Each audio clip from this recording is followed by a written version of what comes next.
أعوذ بالله من الشيطان الرجيم.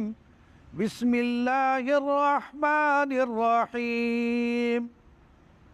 والعاديات ضبحا فالموريات قدحا فالمغيرات صبحا فأثرن به نقعا فوسطن به جمعا إن الإنسان لربه لكنود وإنه على ذلك لشهيد وإنه لحب الخير لشديد أفلا يعلم إذا بعثر ما في القبور وحصل ما في الصدور إن ربهم بهم يومئذ لخبير.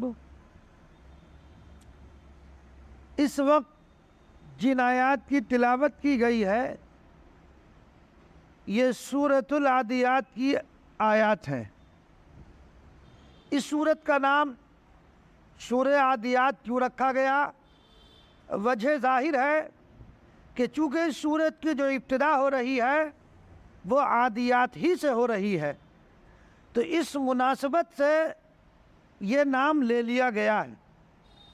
عادیات جمع ہے عادیتن کی، اور اس کے معنی آتے ہیں تیز دوڑنے والے گھوڑے. تو اس مناسبت سے، اس لفظ کی مناسبت سے اس کا نام عادیات رکھا گیا. یہ جو سورت ہے مکی سورت میں اس کا شمار ہے. بعض مفسرین نے اس کو مدنی بھی قرار دیا ہے. موجودہ ترتیب قرآنی کے لحاظ سے یہ سورت آپ دیکھیں گے قرآن کریم میں العادیات لکھا ہوا ہے، پھر اس کے برابر میں لکھا ہوا 100. تو یہ جو 100 کا شمار لکھا ہوا ہے تو موجودہ ترتیب قرآنی کے لحاظ سے 100 ہے، مگر نزول کے اعتبار سے اس کا جو شمار ہے وہ 34 ہے. یعنی 33 صورتیں اس سے قبل اور 80 صورتیں اس کے بعد نازل ہوئی. اس میں 11 آیات، 40 کلمات، 170 حروف مفسرین نے بیان کیے ہیں. اس سورت کا جو مرکزی مضمون ہے وہ اللہ تبارک و تعالیٰ کی نعمتوں کا احساس اور ان نعمتوں کے تقاضے اور نتیجے کے طور پر آخرت پر ایمان اور یقین. چونکہ یہ مکی صورت ہے اور عام طور پر مکی صورتوں میں ایمان اور یقین پیدا کرنے کی کوشش کی گئی ہے، اس لیے اس صورت میں انسان کے اندر اللہ کی نعمتوں کا شعور پیدا کر کے جذبہ شکر کو ابھارا گیا ہے. اور کیونکہ شکر کا جذبہ ہی انسان کو مجبور کرتا ہے کہ وہ اپنے احسان کرنے والے کی قدر کرے، تو اس کی بڑائی اور محبت کو دل میں جگہ دے. اس طرح وہ اپنے محسن اور منعم حقیقی کی اطاعت اور عبادت پر آ جائے. بہرحال یہ اس صورت کا ایک مرکزی مضمون ہے جو آپ کے سامنے عرض کیا. پھر اس کو مزید مثال سے واضح کیا گیا ہے. اللہ تبارک و تعالی جا بجا کوئی مضمون ہو اس مضمون کو مثال سے دے کر بیان کرتے ہیں تاکہ وہ جلدی آدمی کے ذہن میں آ جائے. اور مثالوں میں کبھی مکھی کی مثال دے دی جاتی ہے جیسے سورہ بقرہ میں گزرا، کبھی مچھر کی مثال دے دی جاتی ہے، کہیں دیگر جانوروں کی مثال دے دی جاتی ہے. مقصود سمجھانا، بات کا ذہن میں اتر جانا ہے. چنانچہ یہاں اللہ تبارک و تعالیٰ نے گھوڑے کی قسم کھائی، والعادیات ضبحا فالموریات قدحا فالمغیرات صبحا. یہاں جو ابتدائیہ جملہ ہے وہ قسمیہ ہے، تو قسم کھا کر اللہ تبارک و تعالیٰ ایک چیز کو بیان فرما رہے ہیں. حالانکہ یہ بات بار بار بتائی جا چکی ہے کہ اللہ تبارک و تعالیٰ کو مخلوق کی قسم کھانے کی ضرورت نہیں. مخلوق کے لیے جائز نہیں ہے کہ وہ مخلوق کی قسم کھائے، اللہ کے لیے جائز ہے. مخلوق کے لیے انسان کسی جانور کی، کسی انسان کی قسم کھائے اس کے لیے منع ہے. اللہ کی بنائی ہوئی چیز ہے، اللہ کھا سکتا. تو یہاں پر جو قسم کھائی گئی ہے وہ گھوڑے کی. اس کی وجہ کیا ہے؟ اس کی وجہ یہ ہے کہ عرب چونکہ لڑائی میں اور جنگ کا وہ دل دادا تھا، اس لیے عربوں کی زندگی زیادہ تر حصہ اسی میں گزرتا تھا، اور گھوڑا ان کی محبوب چیز تھی، وہ استعمال اس کے اندر ہوتا تھا۔ تو چونکہ وہ ان کی ایک محبوب چیز ہے، تو اس لیے اس کی قسم کھا کر ان کو یہ بات واضح کی گئی ہے، بتلائی گئی ہے۔ اور گھوڑے کے اندر کچھ خصلتیں اور کچھ صفات ایسی ہے جو پسندیدہ خصلتیں ہیں، جیسے کتے میں ہے۔ کچھ خصلتیں اللہ تبارک و تعالیٰ نے ہر جانور میں کچھ نہ کچھ خصوصیات اور خصلتیں رکھی ہیں جو پسندیدہ ہے۔ چنانچہ اگر آدمی ان خصلتوں کو اختیار کر لے تو ولی کامل بن جائے۔ گھوڑے میں جو خصوصیت ہے وفا شعاری، اطاعت و فرما برداری۔ بھئی آپ نے گھوڑے کو دانا اور گھاس ہی تو کھلایا ہے، پیدا تو نہیں کیا نا، پیدا تو رب العالمین نے کیا ہے۔ جب آپ اس کو دانا اور گھاس کھلاتے ہیں وہ آپ کا مطیع اور فرما بردار ہو گیا، تو یہ درس ہمیں دیا گیا اس بات سے، اس مثال سے، کہ ایک گھوڑا جانور ہو کر آپ نے اس کو دانا اور پانی کھلایا تو وہ آپ کی تابعداری کرنے لگا۔ تو جس رب نے تمہیں پیدا کیا ہے، جس ذات نے تمہیں پیدا کیا ہے، تم اس کی اطاعت اور فرما برداری تم نہیں کرتے ہو، جانور تمہاری کر رہا۔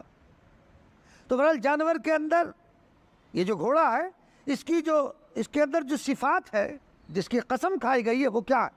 چنانچہ پہلی صفت سنیے، وَالْعَادِيَاتِ ضَبْحًا، قسم ان گھوڑوں کی جو ہانپتے ہوئے دوڑتے ہیں۔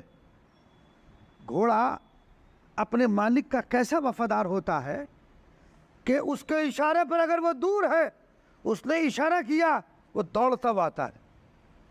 آتا نہیں آتا؟ آپ نے بھی دیکھا ہوگا۔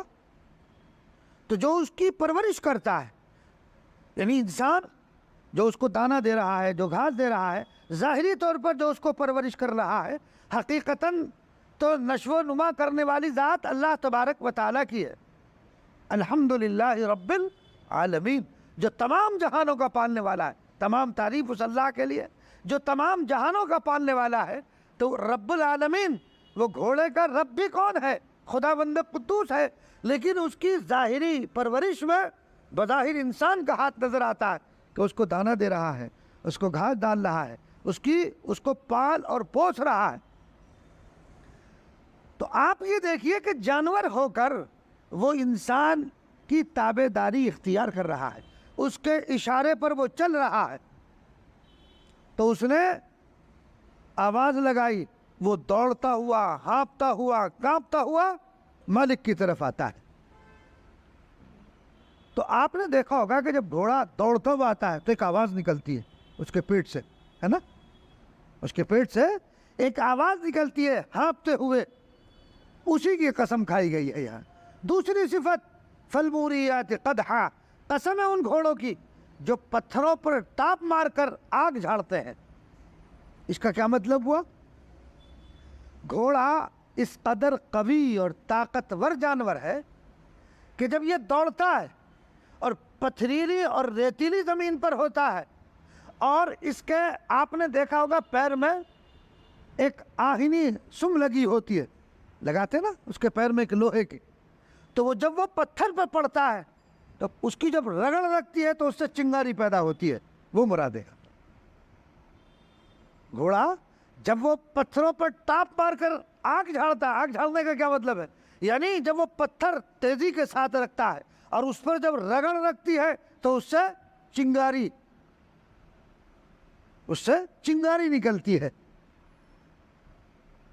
اور تیسری صفت بیان فرمائی، فالمغیرات صبحا، قسم ان گھوڑوں کی جو غارت کرتے ہیں صبح کے وقت۔ عرب کی اکثر عادت تھی، وہ رات میں حملہ ور نہیں ہوتے تھے۔ عرب لوگ، ان کا معمول کیا تھا؟ ان کی عادت یہ تھی کہ اکثر صبح کے وقت ہی حملہ کرتے تھے، رات کو چل کر ٹھہر گئے کہیں، اور پھر صبح ہی صبح حملہ کر دیا. کیوں؟ اس لیے کہ معلوم کہ دشمن سویا ہوا ہوگا، وہ بے خبر ہے اور اس پر حملہ کر دیا، وہ خواب غفلت میں پڑا ہوا ہے. تو اس لیے فرمایا فالمغیرات صبح، قسم ہے ان گھوڑوں کی جو غارت کرتے ہیں صبح کے وقت میں. یعنی حملہ آور ہو رہا ہے کب؟ صبح کے وقت میں. چوتھی فَأَثَرْنَ بِهِ نَقْعًا، قسم ہے ان گھوڑوں کی جو اس وقت غبار اڑاتے ہیں. گھوڑا جب قوت سے قدم رکھتا ہے اور تیزی کے ساتھ چلتا ہے صبح کے وقت بھی، حالانکہ رات میں شبنم پڑی اس کی وجہ سے زمین کچھ نہ کچھ اس کے اندر نمی رہتی ہے، لیکن وہ اتنی تیزی سے دوڑتا ہے اور اتنی قوت سے قدم رکھتا ہے کہ اس میں سے بھی گرد و غبار اڑنے لگتا ہے. تو صبح کے وقت حملہ کرنے اور پھر وہ اتنی قوت اور تیزی کے ساتھ دوڑتا ہوا غبار اڑاتا ہوا ہے. جیسے کہ دوپہر کا وقت ہو، جب وہ دوڑے تو غبار اڑتا ہے. صبح کے وقت بھی اس کی کیفیت یہ ہوتی ہے کہ تیز رفتاری اور قوت سے جو قدم رکھ رہا ہے اس زمین پر بھی جہاں کچھ ہلکی پھلکی نمی ہے غبار اڑنے لگتا ہے. مطلب کیا ہے؟ یعنی دشمنوں کی صفوں میں جا گھستا ہے، ایسا طاقتور ہے. پانچویں صفت فَوَسَطْنَ بِهِ جَمْعًا، قسم ہے ان گھوڑوں کی جو اس وقت دشمنوں کی جماعت میں جا گھستے ہیں. تیزی کے ساتھ دوڑتا ہوا، زمین پر قدم کو زور سے مارتا ہوا. کہا گیا ہے وہ بے خوف و خطر، اس کو کوئی خوف نہیں ہے، وہ بے خوف و خطر دشمن کی فوج میں گھس جاتا ہے. تو ان 5 قسموں کے بعد بطور جواب قسم جو بات فرمائی گئی وہ کیا ہے؟ ان الانسان لربہ لکنود، بے شک آدمی اپنے پروردگار کا بڑا ناشکرا ہے. دیکھو گھوڑے کی 5 صفات بیان کی گئی. یہ 5 صفات بیان کر کے اللہ تعالیٰ کیا بیان کرنا چاہتے ہیں، کیا پیغام ہم کو دینا چاہتے ہیں؟ یہ آ گیا ان الانسان لربہ لکنود. یہاں انسان سے مراد کون ہے؟ انسان سے مراد کیا عام انسان ہے؟ یہاں انسان سے مراد وہ شخص ہے جو ایمان لے کر نہیں آیا، جو ایمان کی دولت سے بہرہور نہیں ہے، جو دور ہے ایمان سے. یہاں انسان سے مراد مومن نہیں، غیر مومن مراد ہے. تو جس کی توجہ ان گھوڑوں کی طرف دلائی جاتی ہے وہ دیکھو یہ بتانا چاہتے ہیں کہ گھوڑا اپنے مالک کا کتنا مطیع اور فرما بردار، وہ جنگ کے میدان میں بے خوف و خطر گھس جاتا ہے، اس کو کوئی خوف نہیں ہوتا ہے اپنے مالک کے اشارے کی بنیاد پر. تو وہ کتنا اپنے مالک کا مطیع اور فرما بردار ہے. اے انسان تو کتنا ناشکرا ہے. اللہ نے تجھے بہترین صحت دی، تیرا بہترین جسم بنایا، لیکن اس کے باوجود تیرے اندر وہ عقل، وہ تمیز، وہ شعور نہیں ہے کہ تو اللہ کی فرما برداری اور اطاعت نہیں کرتا ہے. یعنی جانور ہو کر جس کو آپ نے کیا دیا، پیدا نہیں کیا ہے اس جانور کو، اس جانور کی آپ نے پرورش کی ہے، اس کے نشو و نما میں آپ ذریعہ بنا ہے، وہ آپ کی فرما برداری کر رہا ہے. اور جس رب نے آپ کو یہ خوبصورت جسم دیا، یہ حسین اور جمیل شکل و صورت اللہ تبارک و تعالیٰ نے دی، تم اس کی اطاعت اور فرما برداری نہیں کر رہے ہو. یہ بتانا چاہتے ہیں، یہ سمجھانا چاہتے ہیں کہ گھوڑا تو اطاعت کر رہا ہے، وہ تو فرما برداری کر رہا ہے، لیکن آپ نہیں. یہ ایسا وفادار جانور ہے کہ اپنے مالک کو بچانے کے لیے اپنے آپ کو قربان کر دیتا ہے. چنانچہ دیکھوں گے آپ نے واقعات، سنے بھی ہوں گے واقعات. ہمارے ہاں کا خود واقعہ ہے کہ اپنے مالک کو بچانے کے لیے گھوڑے نے جان دے دی تھی. ڈکیت آ گئے تھے ان کے گھر میں، گھوڑا نے رسی کو توڑ کر اور ان ڈاکوؤں پر حملہ آور ہو گیا، انہیں مارا ہو. اب ان کے پاس بندوق تھی، بندوق سے انہوں نے مار دیا اور بھاگ گئے وہ، لیکن مالک بچ گیا، گھوڑا مر گیا. تو بہرحال اس کے اندر ایسا وفاداری کی خصلت ہے کہ یہ جان پر کھیل جاتا ہے اپنے مالک کو بچانے کے لیے.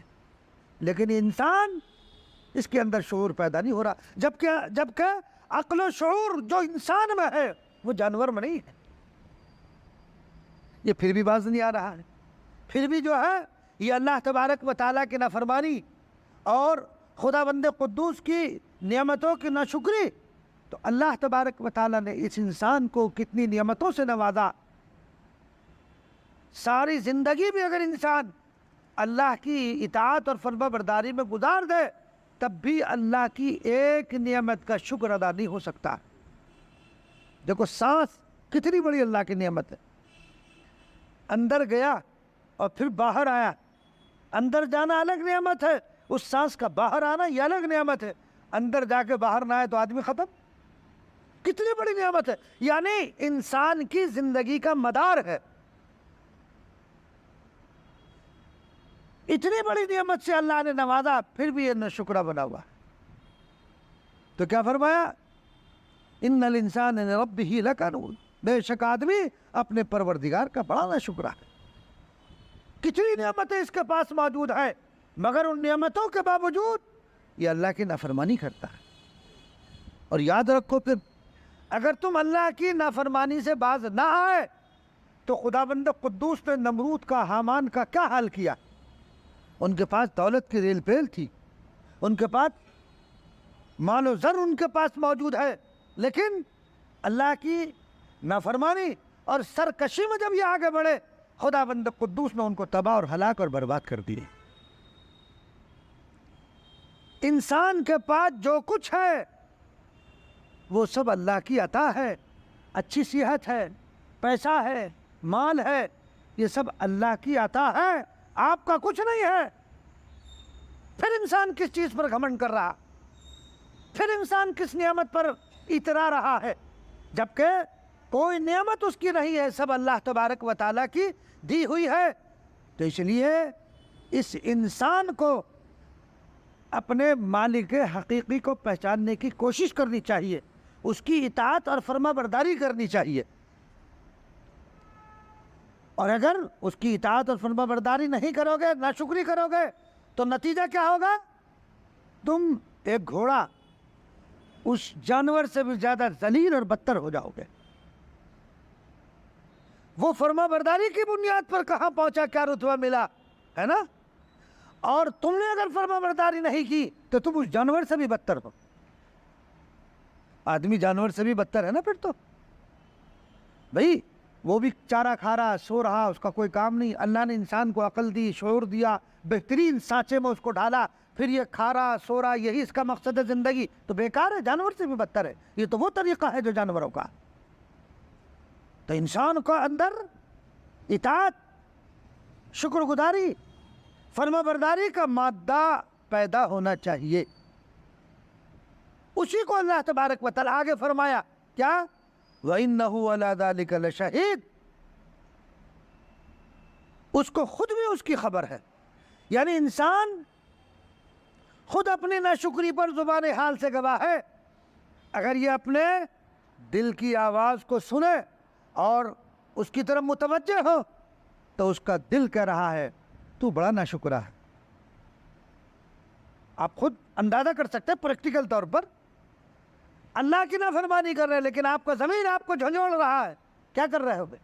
جس رب نے تمہیں مال دیا، صحت دی، حسن دیا، تم اسی کی نافرمانی کرو تو انسان کا جو ضمیر ہے وہ اس کو جھنجھوڑتا ہے کہ اس سے بعد آ جاؤ، بہت غلطی کر لی تم نے، بہت گناہ کر لیے، تم جو ہے اپنے محسن کا تابع ہو جانا چاہیے تھا، اس کا فرما بردار ہو جانا چاہیے تھا، مگر تم نے اپنے محسن کو بھلا دیا۔ تو اس کا ضمیر کیا کرتا؟ جھنجھوڑتا ہے کہ کیسا یہ ناشکرا ہے۔ اور خود آپ کو تجربہ بھی ہوگا، بعض مرتبہ انسان تنہائی میں بیٹھ کر کہتا ہے کہ اللہ نے مجھے اتنی نعمتیں دی ہیں مگر میں اس کی کیسی ناشکری پر لگا ہوا ہوں، کیسی میں ناشکری کر رہا ہوں، یعنی اس کا دل خود اس کو ملامت کرتا ہے۔ اور آگے انسان کی حالت بتلائی گئی، وَإِنَّهُ لِحُبِّ الْخَيْرِ لَشَدِيدٌ، اور وہ مال کی محبت میں بڑا مضبوط ہے، اس میں لالچ، حرص، طمع۔ یہ کیوں کر رہا ہے؟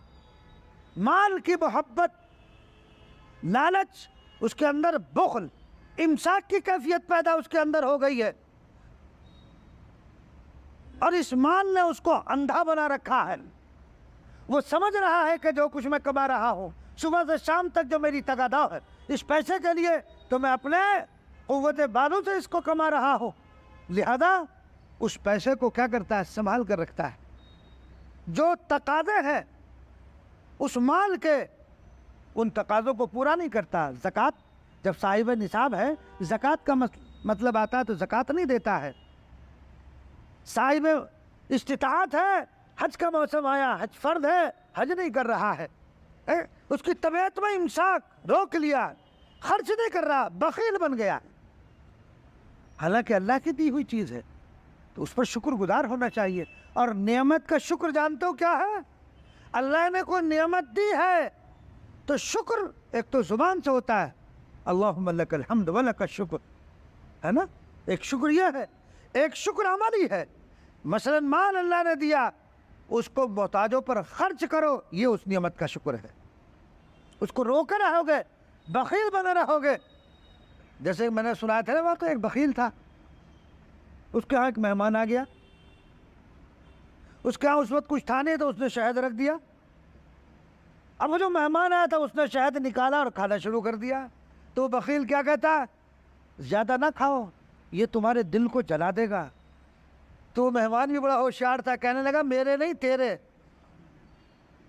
میرے دل کو نہیں، تیرے دل کو، تیرا دل جل رہا، میں کھا رہا ہوں، تو بخیل ہے۔ تو یہ بخیل جو ہے نا، یہ بخالت اچھی چیز نہیں ہے۔ اللہ نے جس کو جس حیثیت کا بنایا ہے اس حیثیت کے اعتبار سے آدمی کو مال خرچ کرنا چاہیے۔ نبی کریم صلی اللہ علیہ وسلم کی زندگی کا آپ مطالعہ کریں، پڑھیں، دیکھیں آپ کی سیرت کو۔ جو آیا دوسروں پر خرچ کیا، آپ نے اپنے مقابلوں کو پر دوسروں کو ترجیح دی ہے۔ جو آیا خرچ کر دیا، آپ کے پاس نہ ہوا قرض لے لیا۔ بہت سارے واقعات ہیں، روایات میں بھرے پڑے ہیں۔ تو اس لیے آدمی کے اندر امساکی کیفیت نہیں ہونی چاہیے، رو کے رکھنا، بیٹھ جائے بس، مر جائے گا سارا جو کا تو رکھا رہ جائے گا، کس کے کام آئے گا؟ وہ سب دوسروں کے کام آئے گا، اس پر پھر لڑائی جھگڑے ہوں گے۔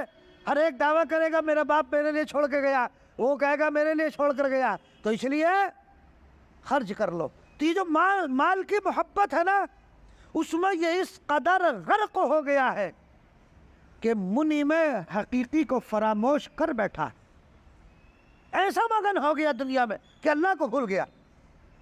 یہ بھول گیا کہ یہ نعمت دینے والا مجھے کون ہے، یہ بھول گیا، اس کے ذہن سے نکل گیا۔ یہ سمجھ رہا ہے میں جو کاروبار کر رہا ہوں اس سے میں اس سے جو ہے میرے پاس مال آ رہا ہے، یہ نہیں دیکھ رہا کہ بھئی یہ کاروبار کی صلاحیت کس نے دی ہے، یہ عقل و فہم اور فراست کس نے دی ہے؟ یہ اللہ نے عطا کی ہے۔ جو کچھ آ رہا ہے تمہارے پاس وہ اللہ کی عطا ہے۔ تو یہ ایسا مست ہو گیا کہ منعم حقیقی کو بھلا بیٹھا۔ آگے چل کر انجام کیا ہونے والا ہے اس ناشکری کا؟ کیا فرمایا؟ افلا يعلم اذا بعثر ما في القبور وحصل ما في الصدور ان ربهم بهم يومئذ لخبير۔ وہ وقت بھی آنے والا ہے کہ جب قیامت کے دن سب دوبارہ زندہ کیے جائیں گے اور مردہ جسم قبروں سے نکل کر زندہ کھڑے کیے جائیں گے، اور دلوں میں جو چیزیں چھپی ہوئی ہیں سب کھول کر رکھ دی جائے گی۔ اس وقت ان اعمال بد اور عقائد فاسدہ کی سزا دی جائے گی۔ اس وقت دیکھیں گے یہ مال کہاں تک کام آئے گا۔ اس وقت دیکھیں گے آج تو مال پر اترا رہا ہے، جوڑ جوڑ کر جمع کر کے تجوری میں بھر کر رکھ رہا ہے، محتاجوں، غریبوں، ضرورت مندوں پر اس مال کو خرچ نہیں کر رہا۔ تو کل قیامت میں دیکھیں گے کہ یہ مال کہاں کام آتا ہے تمہارے۔ تم نے اس مال کی خاطر جھوٹ بولا تھا نا، لوگوں کو دھوکہ دہی کی تھی، لوگوں کے ساتھ دھوکے کا معاملہ کیا تھا نا، تو قیامت میں دیکھنا کہ وہاں یہ مال تمہارے کام آئے گا؟ بالکل کام آنے والا نہیں۔ اللہ تبارک و تعالیٰ تمہارے ظاہر اور باطن کو جاننے والا ہے، سب کچھ اس کے سامنے آیا ہے، کوئی چیز ایسی نہیں ہے جو اس سے چھپی ہو۔ دوستو کل قیامت میں اگر ایک نیکی کی ضرورت پڑے گی نا، ایک نیکی، تم اگر آسمان اور زمین کے درمیان کا جو خلا ہے، اگر اتنی دولت تمہارے پاس وہاں ہو بھی، اول تو ہوگی نہیں، اگر ہو بھی اور ایک نیکی حاصل کرنا چاہو تو مل نہیں سکتی۔ وہاں تو حال یہ ہوگا کہ باپ کو اگر ضرورت پڑ گئی ایک نیکی کی، بیٹے کے پاس جائے گا، بیٹا کہے گا میں خود مصیبت میں ہوں۔ یوم یفر المرء من اخیہ وامہ وابیہ وصاحبتہ وبنیہ۔ انسان اپنی بیوی سے، اپنے باپ سے، اپنی ماں سے ایک دوسرے سے بھاگیں گے، کوئی جو ہے وہ نیکی دینے کے لیے تیار نہیں ہوگا، کوئی آپ کا تعاون نہیں کرے گا۔ تو اس لیے عقل مندی یہ ہے کہ دنیا ہی سے نیکیوں کا ڈھیر لے کر جاؤ، کما کر کے جاؤ۔ قرآن کی ذکر و اذکار، نماز کی پابندی، اللہ نے مال دیا اس مال کو خرچ کر کے جاؤ۔ حدیث میں آتا ہے انسان کہتا ہے نا مالی مالی، میرا مال میرا مال۔ انسان کے مال تین ہے، ہم نے بارہا بتایا۔ حدیث میں آتا ہے انسان کا مال تین ہے، جو کھا لیا، جو پہن لیا، اور جو اللہ کے راستے میں خرچ کر دیا، وہ آپ کا ہے۔ چوتھا آنکھ بند ہوتی سب دوسروں کا، چوتھا مال آپ کا نہیں ہے۔ تو اس لیے اس مال کو محتاجوں پر، غریبوں پر، ضرورت مندوں پر خرچ کرو، کھاؤ اور پیو۔ اللہ نے جب نعمت دی ہے تو اس نعمت کو جو ہے جائز مصارف پر خرچ کرو، بخیل مت بنو۔ تو بہرحال تو انسان کو آگاہ کیا گیا ہے کہ دیکھو اللہ نے کتنی نعمتوں سے تمہیں سرفراز کیا ہے، اور ایک گھوڑا جو جانور ہو کر اپنے مالک کی فرما برداری کر رہا ہے، تمہیں چاہیے کہ جس ذات نے تمہیں پیدا کیا ہے، پیدائش سے ماں کے پیٹ میں تمہیں رکھا، تم پھر باہر آئے اور تمہیں جوانی عطا کی، پھر بڑھاپا آئے گا، پھر تم دنیا سے رخصت ہو جاؤ گے، کتنے مراحل سے گزرے، یہ تمام کے تمام مراحل میں قدرت خداوندی کار فرما ہے۔ تو تم جو ہے اللہ کے مطیع اور فرما بردار ہونا چاہیے، تمہیں تو اور زیادہ، اس جانور سے زیادہ ہونا چاہیے، مگر تم اس جانور سے بھی بدتر ہو کہ گھوڑا تو تابعداری کر رہا ہے لیکن یہ انسان اللہ کی تابعداری نہیں کر رہا ہے۔ یہی اس سورت کا جو اصل مضمون ہے وہ یہی ہے جو پیغام دیا گیا ہے۔ لہذا ہمیں کیا چاہیے؟ ہمیں بھی اللہ تبارک و تعالیٰ کی اطاعت اور فرما برداری کرنی چاہیے اور اس کی نعمتوں پر شکر گزاری ہونی چاہیے۔ اللہ تعالیٰ مجھے بھی آپ کو بھی عمل کرنے کی توفیق عنایت فرمائے۔ یہ سورہ عادیات ہماری مکمل ہو گئی۔ انشاءاللہ اس کے بعد سورۃ القاریہ ہے، وہ انشاءاللہ آئندہ اللہ تبارک و تعالیٰ ہم سب کو عمل کی توفیق عنایت فرمائے۔ اللہم صلی علی سیدنا و نبینا و مولانا محمد عبدہ ورسولہ ربنا ظلمنا انفسنا وإن لم تغفر لنا وترحمنا لنکونن من الخاسرین لا الہ الا انت سبحانک انی کنت من الظالمین۔ اے اللہ ہمارے گناہوں کو معاف فرما، ہماری خطاؤں کو درگزر فرما، ہم سب پر کرم اور رحم کا معاملہ فرما، آنے والی بلیات سے ہم سب کی حفاظت فرما۔ اے اللہ تو ہم سے راضی ہو جا، رضا والے اعمال کی توفیق میسر فرما۔ رب کریم مسلمان پریشان حال ہے جہاں جہاں بھی ہے، اے اللہ تو ان کی غیب سے مدد فرما، خداوند قدوس ان کی اعانت اور نصرت فرما، آنے والے برے حالات سے ہم سب کی حفاظت فرما۔ اے اللہ اس بارش کو ہمارے لیے نافع بنا، زار سے حفاظت فرما۔ الہ العالمین جو لوگ پریشان حال ہیں، جن کے گھر بہہ گئے، ڈوب گئے، اے اللہ الہ العالمین ان کی غیب سے کفالت فرما، نعم البدلت ان کو عطا فرما۔ الہ العالمین ہم سب کو سنت و شریعت پر عمل کرنے کی توفیق عنایت فرما۔ اے اللہ گمراہی سے ہماری حفاظت فرما، ارتداد سے ہماری حفاظت فرما، ذہنی اور فکری گمراہیوں سے ہماری حفاظت فرما، مرتے دم تک صراط مستقیم پر گامزن فرما، اور ان دعاؤں کو محض اپنے فضل و کرم سے قبول فرما۔ وصلی اللہ تعالی علی خیر خلق محمد وعلی آلہ اصحابہ اجمعین برحمتک یا ارحم الراحمین۔